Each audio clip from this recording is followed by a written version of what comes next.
안녕하세요. 주은숙입니다. 2025년 4월 4일 대한민국의 정의는 사망했습니다.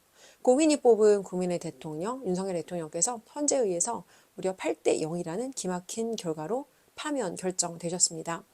헌재 결정에 대해서 많은 법 전문가들은 정치 판결이다라는 의견을 냈고요. 어떤 헌법 전문가분께서는 역사의 길이 남을 수치스러운 판결이다라고 논평을 내시기도 했습니다. 저 역시도 헌재의 결정에 동의하기 매우 어려웠습니다. 그날 저는 한남동 관저 앞에서 많은 분들과 대통령의 복귀를 축하하기 위해서 현장에 나가 있었는데요. 헌재의 판결이 있고 나서 많은 분들께서 바닥에 주저앉아 엉엉 소리내어 오셨습니다. 저도 당일에 흐르는 눈물을 주체하기가 너무 어려웠습니다. 하지만 저는 다음날 광화문 광장에 다시 나가서 다시 희망을 발견했습니다. 저희가 사실 윤석열 대통령께서 모든 것을 걸고 국민들에게 알리고자 했던 이 진실, 3개월 만에 이 진실이 모든 것이 원래대로 질서가 바로 잡히리라는 기대는 하지 않았지만 생각보다 대한민국이 더 심하게 썩어 있었구나라는 것을 확인할 수 있던 그런 순간이었습니다. 하지만 4월 5일 광화문 광장에는 오랫동안 광장을 지키셨던 어르신들께서 마치 아무 일도 없다는 듯이 심지어 비가 내리는 그날 우비를 챙겨 입고 서로의 우비를 입는 걸 도와주시면서 아무 일 없다는 듯이 씩씩하게 광장으로 나가시는 모습을 보면서 저는 정말 여러 가지 많은 생각을 했습니다. 그래서 어쩌면 대통령께서 이 대한민국 국민들에게 진실을 알리는 역할까지 정말 모든 것을 걸고 큰 리스크를 지시고 여기까지 역할을 해주신 것만 해도 우리가 충분히 감사해야 되지 않나? 그리고 이후에 싸운 국민들이 계속해서 이어나가야겠다는 사실 이런 생각을 했습니다. 여러분 SF 영화 같은 거를 보면요. 지구가 멸망해요. 그래서 지구가 다 멸망하고 어떤 하나의 작은 도시에서만 여기에서 이제 어떤 신호 같은 걸 보내는 거예요. 그러면 여기 사람들이 있대. 여기에 인간이라는 존재가 있대. 어떤 이 지구는 다 멸망한 거예요. 그런데 하나의 작은 도시에 살아있는 소수의 사람들이 다시 지구를 살리기 위해 모여드는 아마 이런 설정의 영화를 보신 적이 있으실 거예요. 저에게는 그날 광화문이 그런 느낌이었어요. 광화문 광장에 모여서 빼곡히 자리를 채우고 다시 대한민국을 지키기 위해서 툭툭 털고 하루 만에 다시 광장으로 모여주신 어르신들을 보면서 사실 저는 굉장히 놀라지 않을 수 없었습니다. 대통령 탄핵에 이제 반대한다라고 목소리를 내던 다른 어떤 그런 대규모 집회가 있었어요. 그 집회는 당일에 집회를 취소했다고 하더라고요. 그날 취소한 게 아니라 그 전날 취소했다고 하더라고요. 하지만 광화문에서는 마치 아무 일도 없다는 듯이 오랫동안 7년이 넘는 기간 동안 이 싸움을 해오셨기 때문에 어르신들께서는 이 싸움이 빨리 끝나지 않을 거라는 걸 어떤 면에서는 사실 예상하셨던 거죠. 사실 저는 저희 아버지께서 7년 동안 애국운동을 하셨죠. 그리고 이 윤석열 대통령 탄핵심판 결과에 대해서 아버지께서 가장 큰 충격을 받으실 거라고 생각을 했어요. 근데 그날 아버지하고 통화를 하는데 아버지는 오히려 담담하시더라고요. 그러면서 이렇게 말씀하셨어요.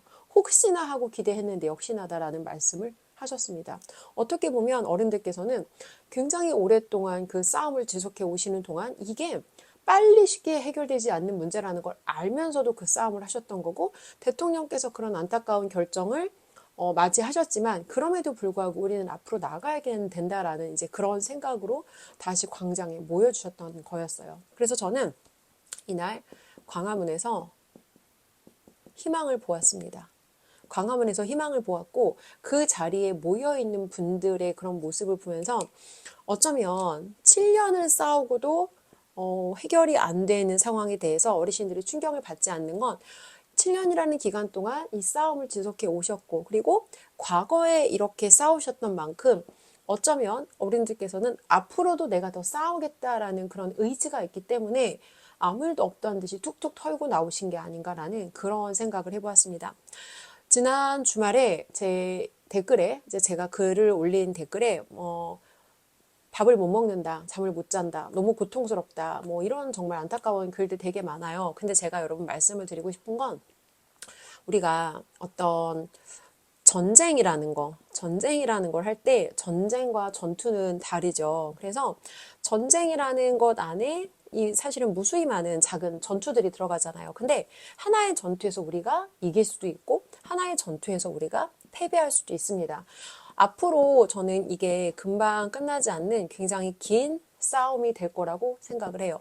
저도 사실 대통령께서 복귀하신다고 해도 그때 바로 우리가 이 모든 상황을 종료할 수 있을 거라고 생각하진 않았지만 제가 예상했던 것보다 훨씬 더 긴 싸움이 될 수도 있겠다라는 것을 이번에 사실 헌재의 판결을 보면서 더 깊게 깨닫게 되었습니다. 그래서 일비일이 하면 안 돼요, 여러분. 그리고 제가 한 가지 또 말씀을 드리고 싶은 거는 여러분이 밥을 안 먹어요. 잠을 안 자요. 그럼 어떤 문제가 생기죠, 여러분? 이거는요, 이 건강상의 치명적인 문제가 생깁니다. 근데 우리가 싸우려면 여러분, 우리가 제일 중요한 건요, 첫 번째, 우리 일단 생존해야 돼요. 생존을 해야 생존 이후에 우리가 싸우든지 아니면 버티든지 아니면 정말 이 악의 무리들을 우리가 일거에 척결을 하든지 그리고 이 세상에는 그런 일도 저는 있다고 생각을 해요. 지금 이 상황이 벌어진 건 이거를 너무 이제 종교적으로 제가 설명을 하고 싶진 않지만 인생에서는 그런 순간들이 있어요. 어떤 인생에서 일어나는 어떤 사건에는요. 인간의 생각으로 이해되지 않는 그런 사건들이 있습니다. 그러니까 이거를 어떤 사건은 그때 그 시점에는 필요하기 때문에 허락된 사건들이라고 저는 생각해요. 근데 긴 관점으로 봐서 이 사건이 왜 필요했나 보면 더 큰 깨달음을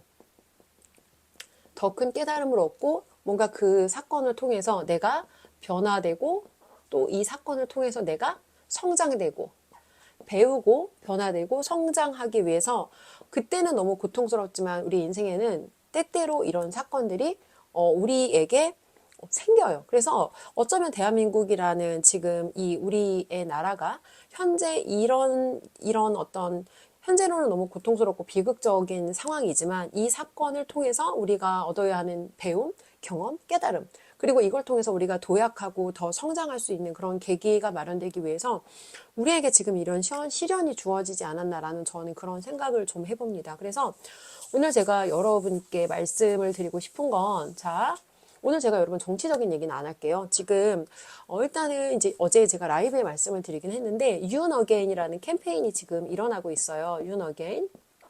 이거를 상징적인 의미로 윤 스피릿 윤석열 대통령의 정신을 가져가자는 그런 무브먼트, 운동으로 볼 것인지 아니면 정말 윤석열 대통령을 이제 복귀, 뭐 예를 들어 출마를 하도록 저희가 요청을 해야 된다 이렇게 말씀하시는 분도 있는데 현실적인 이야기만 이제는 저희가 해야 된다고 생각을 해요. 그래서 이제 이런 움직임에 대해서 현재까지 저는 이렇게 해석하고 있습니다. 윤석열 대통령의 정신을 이어가자. 윤석열 대통령께서 모든 걸 걸고 내던져서 국민들에게 알리고자 했던 그 진실을 이제 우리가 깨닫고 이제 우리가 깨어났기 때문에 대통령의 정신을 이어가는 그런 방향으로 가자라는 것 정도로 일단 저는 오늘은 해석을 드리겠고요.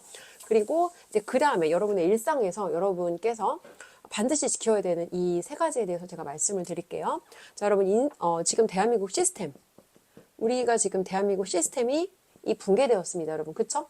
시스템이라고 하는 게 이제 뭐냐면 필요한 기능을 실현하기 위해서 관련된 요소들을 어떤 법칙에 따라 조합한 집합체. 그러니까 대한민국이라고 하는 건 사실 여러 가지가 모여서 만들어진 거죠. 대한민국 영토, 그 다음에 대한민국 국민, 대한민국 헌법, 그리고 대한민국의 입법, 사법, 행정, 그 다음에 언론이라든지 여러 가지가 모여서 만들어진 것이 이 대한민국이라고 하는 시스템인데 지금 대한민국의 시스템은요, 상당히 썩어 있고 거의 다 망가져 있습니다. 근데 우리가 이렇게 볼 수 있거든요. 대한민국도 시스템으로 이루어져 있고요. 국가죠. 그리고 우리가 기업도 여러 가지가 모여서 기업이라고 하는 걸 이루어요. 그쵸? 그리고 또 우리의 가정도 여러 가지가 모여서 가정이라고 하는 시스템이 만들어진 거예요. 가족 구성원도 있어야 되고 집도 있어야 되고 그리고 이제 그 가족 간의 어떤 이 가정을 유지하기 위해서 각각 직업이라든지 어떤 그런 그 사람이 현재 속해 있는 그런 포지션들이 있겠죠. 자, 그리고 또 그 다음이 개인입니다. 자, 여러분 한번 생각해 보세요. 국가가 건강하기 위해서 가장 기본이 되는 단위가 무엇일까요?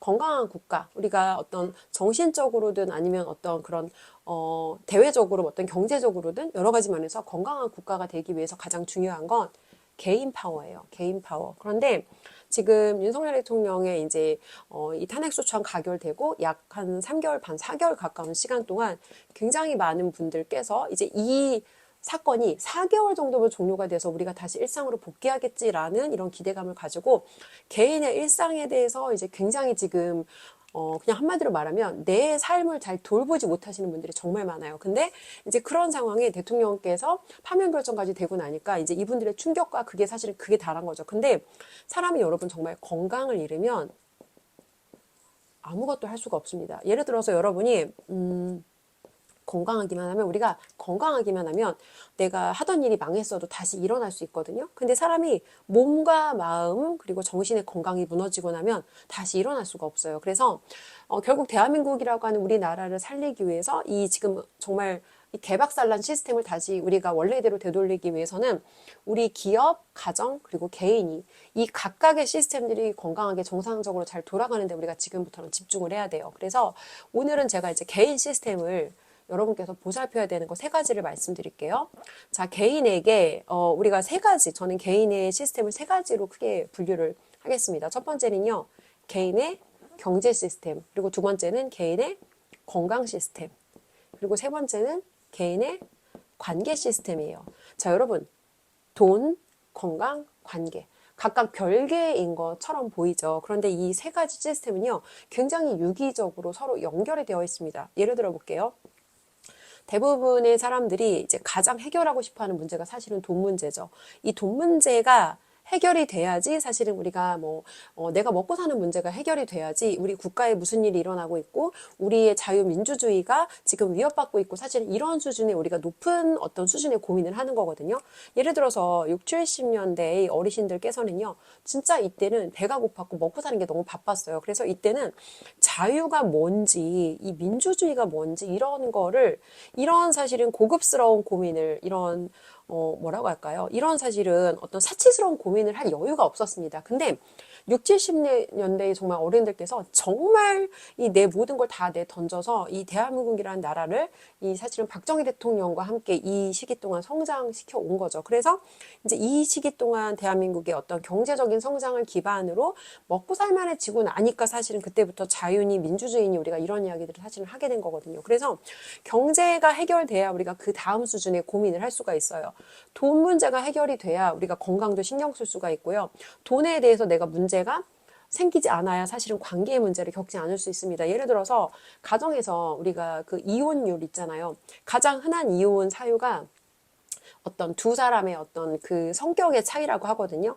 성격의 차이라는 거는 결국 가치관의 차이예요. 세상을 바라보는 관점. 근데 어떤 의사결정하는 패턴의 차이라는 얘기인데 결론적으로 성격의 차이라는 거는 어떤 것을 우리가 지출할 것인지 이런 경제적인 부분에서도 사실은 부딪히게 되는 그런 마찰들을 많이 포함한다는 거예요. 그래서 첫 번째 이혼의 사유는 성격 차이, 그리고 두 번째 이혼의 사유는 이 경제적인 문제라고 하거든요. 그럼 결론적으로 이혼 사유 1위, 2위가 사실은 다 경제적인 문제라는 거예요. 그래서 경제 문제가 생기면 다른 문제들로 그 문제들이 영향을 미치게 될 수 있기 때문에 여러분들께서 하고 있는 여러분의 본업을 잘 지키셔야 돼요. 예를 들어서 어떤 분들께서는 하던 일을 지금 내가 정말 팽개치고 내가 정말 대통령 구하는 일에 올인하고 있습니다라고 하셨던 분들이 있어요. 사실 너무 감사하죠. 지난 3개월 동안 저도 거의 이게 저의 정말 본업 이상으로 훨씬 더 저의 우선순위를 배치했습니다. 그런데 결론적으로 대한민국을 우리가 망하지 않도록 이끌어가기 위해서는요, 경제 성장 없이 우리가 이런 것들을 끌어갈 수가 없어요. 그래서 여러분들이 하시는 이 본업에 대해서 다시 좀 집중해서 여러분의 일을 잘 유지해달라는 거 첫 번째 일단 말씀을 드리고요. 두 번째 건강인데, 여러분 건강하기 위해서는요, 먹고 자고 싸고 이 3가지가 기본이에요. 그래서 여러분께서 입맛 없어도 잘 먹어야 되고요. 그리고 잘 자야 됩니다. 잘 자고 그 다음에 먹고 자고가 잘 되고 여러분이 건강상에 특별한 문제가 없다면 이 되게 중요해요, 여러분. 왜냐면 먹었는데 내보내지 못한다는 건 내가 뭔가 순환이 지금 잘 안 되고 있다는 거거든요. 그래서 먹었는데 잘 못 내보낸다는 건 여러분 건강의 적신호입니다. 그래서 여러분 먹고 자고 싸고 이거 3가지가 잘 되고 있는지 이거 잘 체크하셔야 되고요. 그 다음에 관계인데 지금 사실 이제 가끔 게시판에 그런 걸 많이 올라와요. 이제 부모 자식 간에.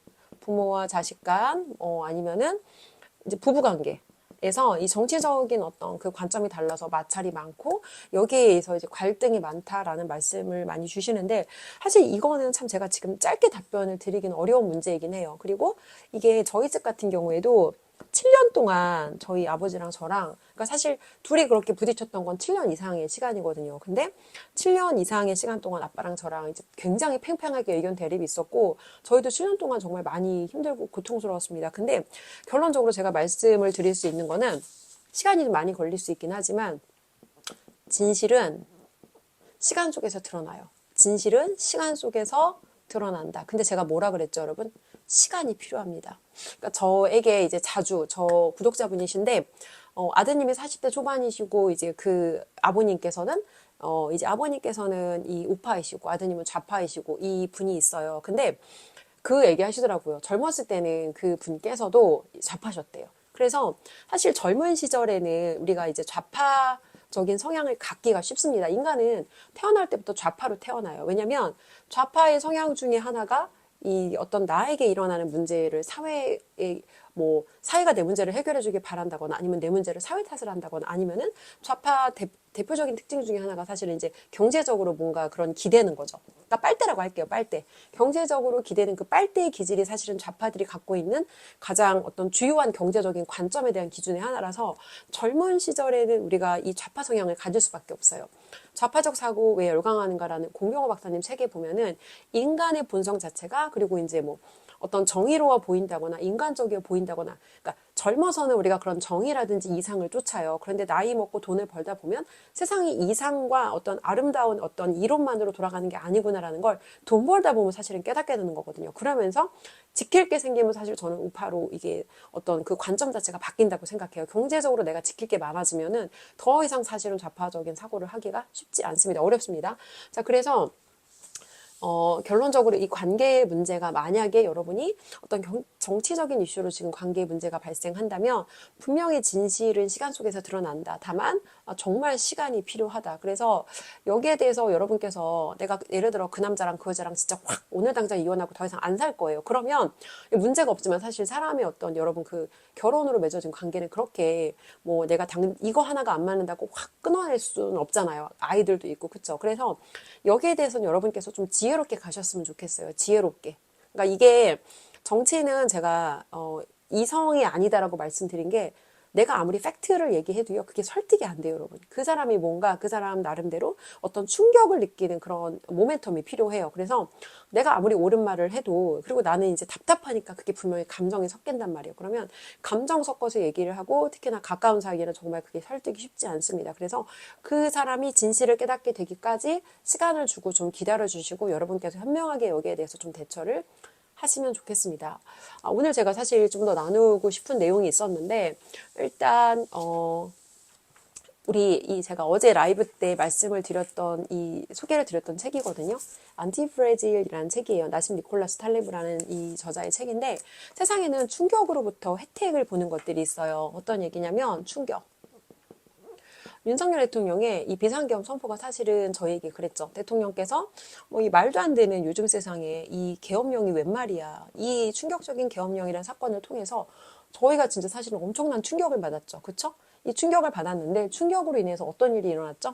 저희는 이 충격으로 인해서 계몽되었습니다. 그래서 대한민국이 처한 국가적인 위기 상황을 깨닫고 우리나라가 정말 침몰 직전이구나. 이대로 가다가 정말 큰일 나겠구나라는 거를 깨달았습니다. 하지만 우리가 깨달았던 것 이상 사실은 그 문제의 정도가 심했던 거죠. 그래서 지금 이 짧은 한 3, 4개월 정도의 시간 동안 우리가 당장 이 모든 문제를 해결한다는 건 사실 거의 쉽지 않다고 저는 봐요. 거의 불가능에 가까운 것이었지만 하지만 그럼에도 불구하고 정말 많은 국민들이 깨어났고 이제 대통령께서 혹시 저희에게 메시지를 내주신다면 이제 그 방향으로 대통령께서 바로잡고 했던 그 방향대로 이 대한민국을 정말 이끌어갈 수 있는 그런 윤석열 대통령의 정신을 이어갈 수 있는 이제 그런 리더와 저희가 함께 대통령께서 국민들을 깨워주셨고 여기까지 이끌어주셨고 대통령의 어떤 그런 나를 헌신하는 그 희생하는 그 대통령의 어떤 이 헌신에 대해서 저희가 정말 감사할 수 있는 제대로 감사할 수 있는 방법은 대통령 정신을 이어가서 침몰 직전의 대한민국을 저희가 끝까지 지키는 거라고 생각합니다.